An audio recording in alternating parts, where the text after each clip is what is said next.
Welcome back to the channel. Today we're going to show you how to remove a credit card from Fortnite quickly and easily, so your payment information stays secure. First, open the Epic Games launcher on your computer or log in to your Epic Games account on the website. Click on your username at the top right corner and select Account from the drop-down menu. Next, go to the Payment Methods or Wallet section. Here, you'll see all the credit cards and payment options linked to your account. Find the credit card you want to remove and click the Remove or Delete button next to it. Epic Games may ask you to confirm this action, so click Yes or Confirm to finalize the removal. If you're using a mobile device, open the Epic Games app, log in, and follow the same steps.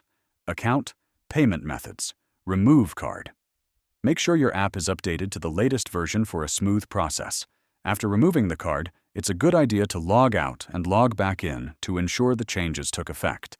You can also add a new payment method later if needed. By following these steps, you can safely remove any credit card from Fortnite and keep your account secure. If this video helped you, hit like, subscribe, and share your experience in the comments. Thanks for watching.